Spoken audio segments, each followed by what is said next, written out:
वज्रदंत चक्रवर्ती की वो कथा याद आ रही है, वो नैन सुखदास जी का 12 मासा का वो पद याद आ रहा है जो उन्होंने उस वैराग्य के प्रसंग में उपस्थित किया है। मैं चाहूंगा आप उस पद से जुड़ने की कोशिश करना और अपने आप को वहां ले चलना, और आज श्रद्धा के स्तर पर तो ये निर्णय हो ही जाए कि सच में राग में रहने पर आनंद है कि वैराग्य में रहने पर आनंद है। प्रसंग यह है कि राज दरबार लगा हुआ है और वज्रदंत चक्रवर्ती राजा आकर के बैठ गए हैं। मैं पढ़ता हूं यहां से, आप शब्दों पर ध्यान देना। और ये जो प्रसंग है बहुत बहुत महत्वपूर्ण प्रसंग है। मैं इस प्रसंग से आपको ये महसूस कराने की कोशिश करूंगा कि कैसे 4000 राजाओं ने दीक्षा ले ली होगी, और आपका भी मन बनाने की कोशिश करूंगा कि इतने बढ़िया प्रसंग में आज तो कुछ घोषणा हो ही जाए। चलिए देखते हैं। बैठे वज्रदंत आए, अपनी सभा लगाए, ताके पास बैठे राय 32,000 हैं। इंद्र कैसे भोग सार, रानी 96,000, पुत्र 1 सहस्र महान गुणकार हैं। किसकी बात चल रही है? वज्रदंत चक्रवर्ती की। आकर के कहां बैठे कि वे सभा में आकर के उपस्थित हो गए और उनके वैभव की बात बताई जा रही है। और चक्रवर्ती का वैभव आप लोग भली भांति समझते ही होंगे। इतने से ही आप अंदाजा लगा लीजिए 96,000 तो पत्नियां थीं। इतना कह के क्या कहना चाहते हैं कि बाकी का भी ताम झाम फिर उसी रूपक से होगा। यानी उनका राशन कार्ड ही कम से कम इतना मोटा होगा कि जिसमें 96,000 नाम लिखे जाएं। और फिर उनके दूसरे दूसरे एक एक रानी को एक एक भी फ्लैट दिया। तो फ्लैट चलते थे कि महल चलते थे, तो 96,000 का महल, और फिर उनके चपरासी, और फिर और जो दूसरे दूसरे तामझाम है। बात चल रही है चक्रवर्ती की। बैठे वज्रदंत आए, अपनी सभा लगाए, ताके पास बैठे राय 32,000 हैं। इंद्र कैसे भोग सार, रानी 96,000, पुत्र 1 सहस्र महान गुणकार हैं। 1,000 पुत्र उनके बहुत गुणकार आज्ञाकारी बैठे हुए हैं। जाके पुण्य प्रचंड से नए हैं बलवंत शत्रु, हाथ जोड़ मान छोड़ सबे दरबार हैं। ऐसो काल पाए माली, लायो एक डाली तामे, देखो अली अंबुज मरण भयकार है। प्रसंग आपको ख्याल में आ गया। वज्रदंत चक्रवर्ती राज दरबार में बैठे हुए हैं और किसी माली ने उन्हें एक फूल की डाली दी, और डाली में जो कमल था और कमल के अंदर भौरा था, वो उन्होंने वहां मरा हुआ देखा। और उस मरे हुए भौरे को देखकर उनको वो विचार आया कि आप सोचो कि 5 इंद्रियों के डूबे हुए जीवों की क्या हालत होगी जब ये भौरा सिर्फ एक इंद्रिय विषय सेवन के चक्कर में इसने प्राण गंवा दिए हैं। भौरे की परिस्थिति आपको पता है। पराग के लिए फूल के पास बैठा था, लेकिन जैसे जैसे सूर्यास्त होता गया उसने सोचा कि थोड़ा और खा लूं, थोड़ा और ले लूं, थोड़ा और ले लूं। फिर पंख ऐसे मुड़ने लगे, थोड़ा और ले लूं, और धीरे धीरे धीरे धीरे जब पूरी तरह से बंद हो गया, अब भौरा क्या करे बताइए जरा। पंकज कोश में भृंग छिप्यो कर, तो मन की मन में मन सुआ। पंकज कोश के अंदर बैठ के वो सोच रहा है। क्या सोच रहा है मालूम है? क्या चिंता करना, अभी सुबह हो जाएगी, सूर्य उदित होगा, पंकज खिलेगा, और मैं खूब सारा पराग लेके उड़ जाऊंगा। पंकज कोश में भृंग छिप्यो कर, तो मन की मन में मन सुआ। हुई है प्रात उगे हैं दिवाकर, जय हो निज धाम पराग अखुआ। बैनी कछु बीच में और भाई, देखो काले को खेल है कैसो अजुआ। आए गजेंद्र चबाए गए, रह गयो मन को मन में मन सुआ।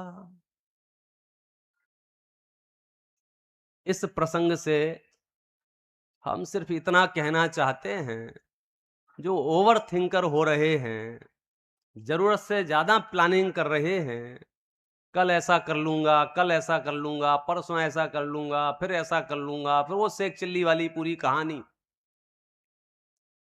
पंकज कोश के बीच में बैठकर सोच रहा है, गुणभद्राचार्य स्वामी का ग्रंथ है, उसमें उन्होंने लिखा है, ये मनुष्य ऐसा लग रहा है जैसे मगरमच्छों की दाढ़ में बैठ के टाइम पास कर रहा हो और उसके दांतों से खेल रहा हो। बोले इसके दांत कितने गजब के हैं। बोलो, ये हालत हमारी और आपकी है। ये कहानी पंकज कोश में छिपे हुए भंवरे की नहीं है, ये हमारी तुम्हारी कहानी है।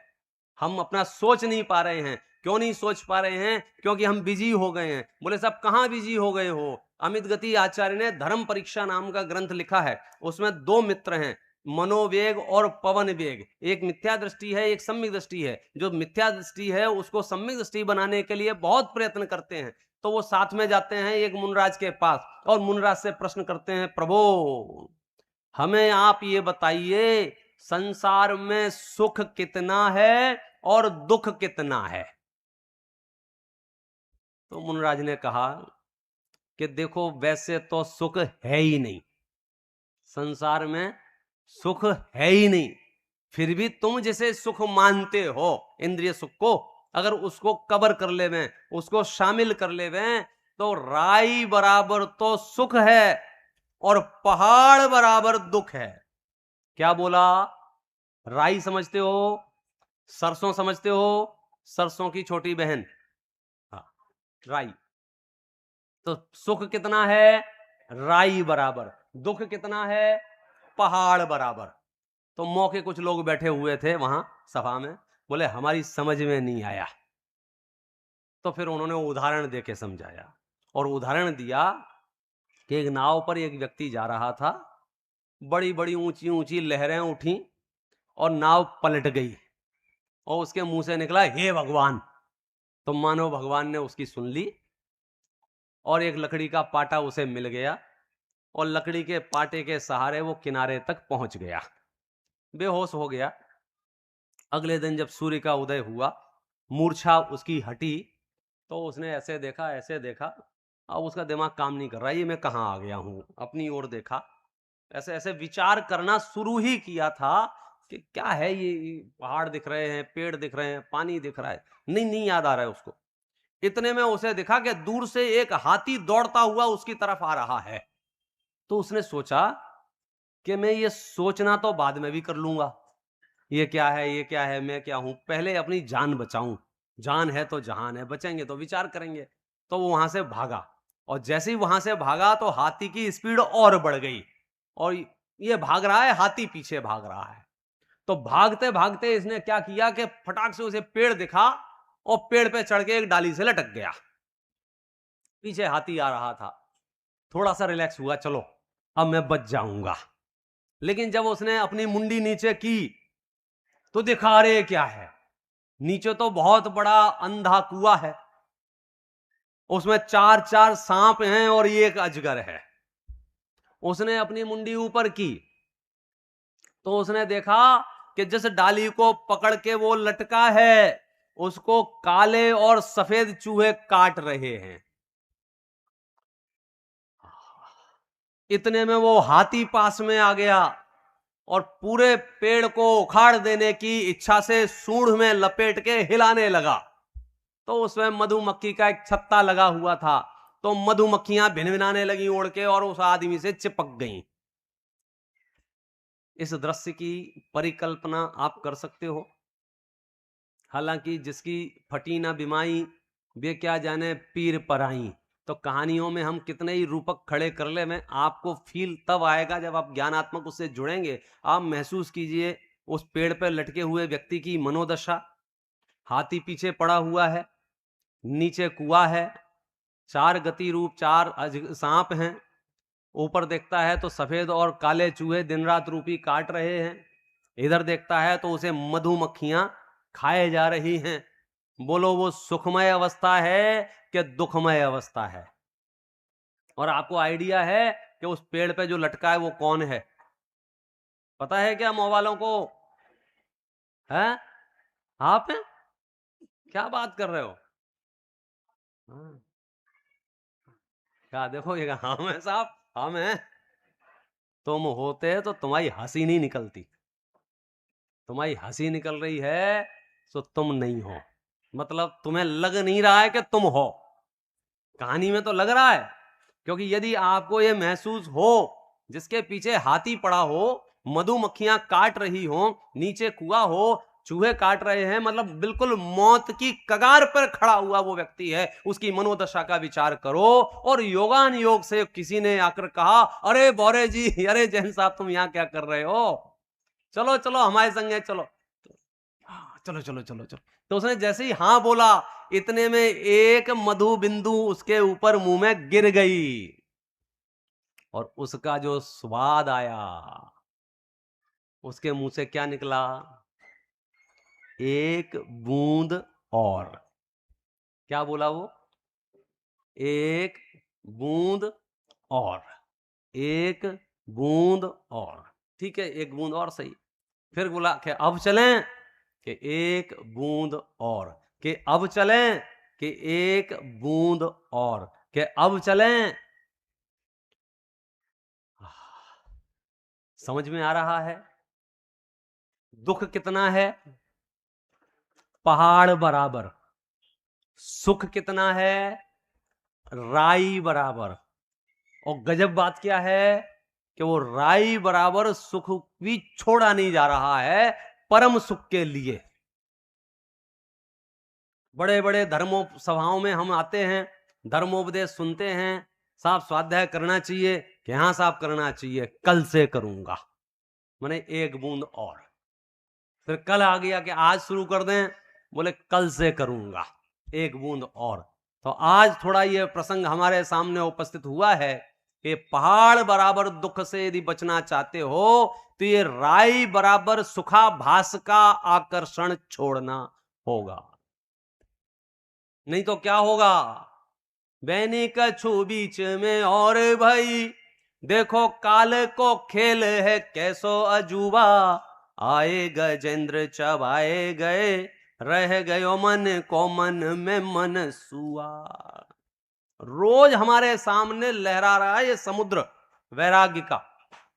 एक दिन ऐसा नहीं बीतता हुआ जब आप ऐसे कोई समाचार नहीं सुनते हो, जब आपको महसूस हो कि सच में जिस पर्याय में हम हैं, मनुष्य पर्याय में, ये मनुष्य पर्याय महाक्षण भंगुर है, महाक्षण भंगुर। कोरोना काल की जो हमने भीषण त्रासदी देखी है वो तो देखी ही है, उसके बाद भी रोज के रोज, अभी मैं जबलपुर में था, जबलपुर में पहुंचा था, उसी दिन की घटना थी। सुबह सुबह दो महिलाएं स्कूटी से जा रही थीं, सामने से ट्रक आ रहा था, ऐसे क्रॉस हो गए, आधा ट्रक निकल गया, आधा ट्रक निकल गया, तो दोनों को लगा कि अपना काम हो गया, आमने सामने से नहीं टकराए। और जैसे ही आधा ट्रक निकल आया तो स्कूटी का बैलेंस बिगड़ा, तो एक महिला इधर और एक महिला इधर, एक जो इधर गिरी उसके ऊपर ट्रक का पिछला पहिया चढ़ गया।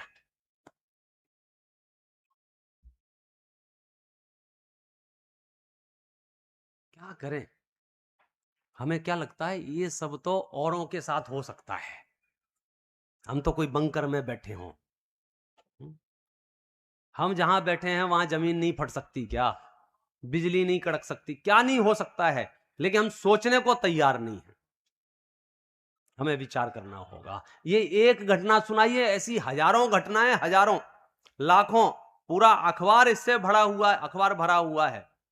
तो ये बात बजरंग चक्रवर्ती को महसूस हुई कि ये भौरे की हालत देखकर फिर जो उन्होंने विचार किया वो बहुत गंभीरता से विचार करने लायक है। उन्होंने जो विचार किया वो विचार मैं आपके सामने रख रहा हूं, आपका भी वही विचार हो तो समझ लेना सही ट्रेन में बैठे हुए हो। अहो यह भोग महापाप को संयोग देखो, अहो यह भोग महापाप को संयोग देखो, डाली में कमल तामे भौरा प्राण हर है। क्या हो गया था? डाली में कमल है और उसमें भौरे ने अपने प्राण छोड़ दिए हैं। नासिका के हेतु भयो भोग में अचेत सारी, रैन के कलाप में विलाप इन कर है। पूरी रात उसकी कैसे कटी होगी इसकी आप कल्पना नहीं कर सकते हो। मतलब ऑक्सीजन कम हुआ होगा, फिर वो सांस लेना मुश्किल हुआ होगा, फिर ये परिस्थितियां अंधकारमय हैं। वो पूरी रात तड़फ तड़फ के उसमें मरण को प्राप्त हुआ। वज्रन चक्रवर्ती विचार करते हैं, अहो यह भोग महा पाप को संयोग देखो, डाली में कमल तम भौरा प्राण हर है।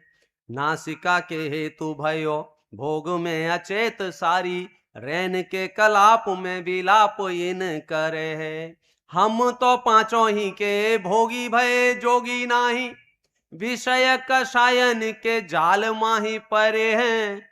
जो ना अब हित करूं जाने कौन गति परूं, सुतन बोला के यो वच अनुसरे हैं। सरल हिंदी है। उनको ये महसूस हुआ कि एक इंद्रिय के विषय सेवन में जब इसकी ये दुर्गति हो गई है, तो मैं तो पांचों इंद्रियों के विषय सेवन में टूट पड़ता हूं। मैं तो पांचों इंद्रियों के विषयों के जाल में पड़ा हुआ हूं। यदि मैं आज अपना हित नहीं करूंगा तो कब करूंगा? क्या करे? भले ही हम और आप मनुष्य गति में आ गए हैं, लेकिन दुर्दशा ऐसी है कि हमारा दिमाग काम नहीं कर रहा है। कॉमन सेंस भी गायब हो गया है। कॉमन सेंस भी, मतलब जितना त्रेंच गति के जीवों को सूझबूझ है ना, उतनी भी सूझबूझ मनुष्यों में नहीं बची है, ऐसा दिखता है। वो गधे घोड़े गाय भैंस, इन्हें भी आप छोड़ दो स्वतंत्र, और जंगलों में तो वो लोग क्या खाएंगे क्या नहीं खाएंगे, जो इनके शरीर के लिए हितकारी होगा वो खाएंगे। बराबर है कि नहीं? पत्थर खाएंगे, कंकड़ खाएंगे, वो लोग क्या खाएंगे? घास खाएंगे। और मनुष्य को छोड़ दो, इसे जो मिल जाएगा वो खाए। अब वो तो क्या इलाज है? अभी एक पैकेट खोल के खा रहा था, तो मैंने खाते खाते ऐसे पकड़ लिया कि भाई साहब इस पे पढ़ तो लो क्या लिखा है। और उस पर क्या लिखा था कि ये जो आप खा रहे हो इससे कैंसर होगा। तो पता है क्या जवाब दिया? तुम्हारे पैसा ही खा रहे का?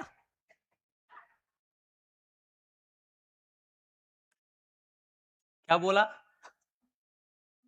तुम्हारे पैसा की खा रहे का? अब बताओ का इनसे, तुम ही बताओ। समझ में आ रहा है कि हमारी बुद्धि वर्किंग कंडीशन में नहीं रही है, काम नहीं कर रही है। कितना कि सम्यक दर्शन ज्ञान चारित्राणी तो जाने दो, अभी तो इस मुखारविंद में, इस पेट में क्या खाएं क्या नहीं खाएं ये काम नहीं कर रही है। तो आज बहुत बढ़िया अवसर है। मैं तो सबसे कहूंगा कि लोग मोक्ष तक जाने की तैयारी कर रहे हैं, तुम उद्घाटन कर दो अवक्ष पदार्थों को छोड़ के। जैनियों के घर में और जर्दा दूर तक भी नहीं दिखनी चाहिए, दूर तक भी। क्या बात, इतना उत्तम कुल मिला है तुम्हें। तीर्थंकरों के कुल के हो तुम, तीर्थंकरों के अनुयायी हो। तुम्हारे कुल से कोई मोक्ष जा रहा है, कोई स्वर्ग जा रहा है, और तुम नरक की तैयारी कर रहे हो। और मर के जब नरक जाओगे सो जाओगे, परिवार को तो जीते जी नरक दिखा देते हो। फिर पैसा नहीं है, इलाज नहीं है, फलाना नहीं है, ठिकाना नहीं है, डॉक्टर पूछ नहीं रहे, फलाना नहीं कर रहे, ठिकाना नहीं कर रहे।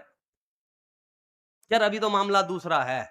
वज्रन चक्रवर्ती ने सब बच्चों को बुलाया। क्यों बुलाया? समझ में आ गया? अहो सुत जग रीति देख के, अहो यह भोग महापाप को संयोग देखो, डाली में कमल तम भौरा प्राण हर है। नासिका के हेतु भयो भोग में अचेत सारी, रैन के कलाप में विलाप इन करे है। हम तो पांचों ही के भोगी भय जोगी नाही, विषय कषायन के जाल माही परे हैं। जो नाब हित करूं जाने कौन गति परूं, सुतन बुला के यो वच अनुसरे हैं। सारी चर्चा इस काव्य के लिए मैं कर रहा था। अब जो आने वाला है, सारे बच्चों को बिठाकर वज्रन चक्रवर्ती ने जो कहा वो आप ध्यान से सुनिए, तबीयत खुश हो जाएगी आपकी। उन्होंने कहा, अहो सुत जग रीति देख के हमारी नीति, भई है उदासी वनवास अनुसरेंगे। हमने संसार का स्वरूप समझ लिया है, खूब हमने ब्याह रचा लिए, खूब मोड़ी मोड़ा कर ले, खूब घूम ले, खूब सब कर लो हमने, जो कह रहे हैं हमारा सब काम हो गया है। अब देखो भैया, जिस भूमि में जन्म लिया हो और सालों साल यहां रहे हो, तो उसकी भाषा तो निकल ही जाएगी। ख्याल में आया? तो उसकी चिंता मत करियो। सुनो, वे क्या कह रहे हैं कि सब कर लिया है और सब बच्चों से निवेदन कर रहे हैं, आहो सुत जग रीति देख के हमारी नीति, भई है उदासी वनवास अनुसरेंगे। राजभार शीश धरो परेजा का हित करो, हम कर्म शत्रु की फौजन सु लड़ेंगे। प्लान समझ में आ गया?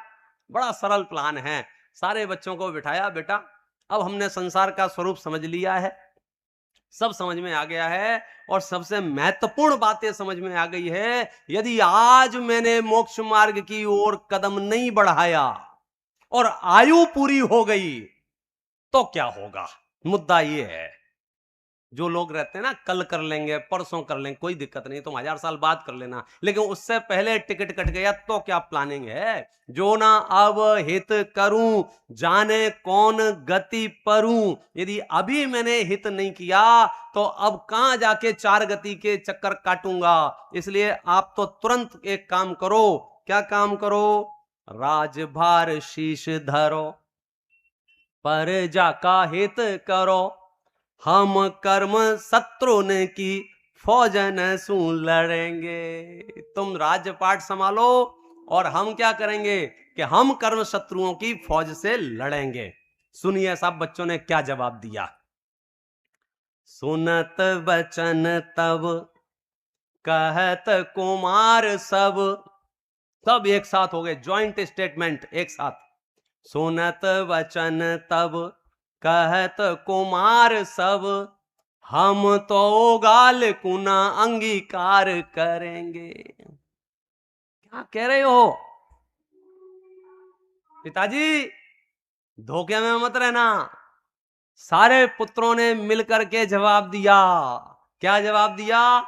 हम तो उगाल कुना अंगीकार करेंगे। उगाल माने उल्टी, उगाल माने खाया हुआ वापस कर देना, उसको बोलते हैं उगाल। छर्दी बोलते हैं, उल्टी बोलते हैं, वॉमिटिंग बोलते हैं। बोलो कौन कह रहा है? हम वो दुनिया देख रहे हैं कि जमीन जायदाद के लिए, धन संपदा के लिए ऊपर वालों को निपटा देते हैं। तुम जाओ, हमें चाहिए। जीते जी वृद्धाश्रम में पटक आए, जीते जी मार देवे, जीते जी पूछे नहीं। और हम उस तीर्थंकरों के शरण में बैठ के ये अभ्यास कर रहे हैं। बच्चे क्या जवाब दे रहे हैं? बोलो, पता नहीं कौन सी पाठशाला में उनने बच्चे पढ़े होंगे उनके। अहो सुत जग रीति देख के हमारी नीति, भई है उदासी वनवास अनुसरेंगे। राजभार शीश धरो प्रजा का हित करो, हम कर्म शत्रुन की फौजन सु लड़ेंगे। सुनत वचन तब कहत कुमार सब, हम तो गाल कुना अंगीकार करेंगे। आप बुरो जान छोड़ो हमें जग जाल बोढ़ो, तुमरे ही संग महाव्रत हम धरेंगे। तुमरे ही संग महाव्रत हम धरेंगे, तुमरे ही संग। यदि आपको ये बात समझ में आ रही हो तो आज दीक्षा कल्याणक के प्रसंग पर यदि वे महाव्रत ले रहे हैं तो हम अणुव्रत का तो मन बना ही लेवे। यदि वे अणुव्रत ले रहे हैं तो हम कुछ तो ले लेवे, खाली हाथ नहीं जाएं।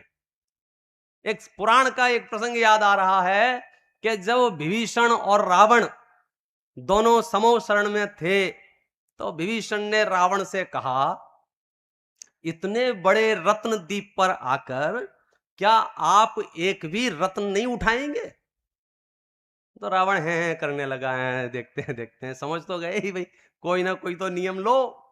तो उस समय उसने बहुत मन से एक नियम लिया था। और आप सोचो, उसके उस एक नियम ने उसको कितना सुरक्षित रखा। ये तो लोग पता नहीं क्यों अफवाहें फैला देते हैं, नियमों को, प्रतिज्ञाओं को बंधन में पड़ना मानते हैं। ऐसा लगता है नियम ले लेंगे तो हम फंस जाएंगे। भाई साहब, नियम ले लोगे तो तुम बच जाओगे। और मैं लिख के दे रहा हूं, जिसके पास जितने ज्यादा नियम होंगे वो उतना ज्यादा सुरक्षित होगा। अच्छा, दिख सकता है कि आप फंसे हो, फंसे नहीं हो, आप बचे हो। आप बोलो यहां गोलाबारी चल रही हो, बम पटक रहे हो लोग, वो उठा के आपके बुलेट प्रूफ कार में बिठा देवे, बोलो आप फंस गए कि बच गए? चारों तरफ विषय कषायों की आग लगी है भाई साहब, क्या करोगे? और यदि आपके पास छोटे छोटे नियम भी हैं तो आप कुसंग से बचे रहोगे। यदि आपने अपने बच्चों को रात्रि भोजन का त्याग करवा दिया, अभक्ष भक्षण का त्याग करा दिया, उनके सदाचार के नियम थे, लिख के ले जाओ, ये कुसंग नहीं करेगा। अरे ये क्या नहीं करेगा? कुसंग इन्हें नहीं करेगा, वो भाग जाए, छोड़ इसको, छोड़ो। जब जब पाप करने जाते थे हमारे साथी, हमको छोड़ के जाते थे, बोले ये किसी काम का नहीं है, जाने दो, रात को खाएगा नहीं, बाजार का खाएगा नहीं, बताए भी ना जाते थे। आप समझ लो कितना पुण्य का उदय लिए घूमता है जिसके पास नियम है। तुम्हें बचना नहीं पड़ेगा गांव तुम्हें बचाएगा। अरे इन्हें रहने दो, इनका नियम है, इन्हें रहने दो, इन्हें छोड़। हल्का फुल्का मत समझना। और आज ये दीक्षा कल्याणक का वो प्रसंग बना है कि हम इस रत्नदीप से कोई ना कोई तो नियम उठाएंगे, और जिसको कुछ समझ में नहीं आ रहा हो वो एक नियम ले सकते हैं। कौन सा नियम ले सकते हैं? कि नियम कहते किसे हैं ये तो पता चले। और ये कैसे पता चलेगा? जिनवाणी के अभ्यास से। 24 घंटे हैं तुम्हारे पास, और 24 घंटे में से अगर एक आध घंटा भी आप जिनवाणी पढ़ने के लिए नहीं निकाल सकते हैं तो समझ लीजिए ये मनुष्य पर्याय झाड़ू पोछा लगाने के लिए हुई है, दुकानदारी करने के लिए हुई है, और इस टाइम पास करने के लिए मिली है। ये रत्न जैसी कीमती पर्याय आपकी व्यर्थ चली गई।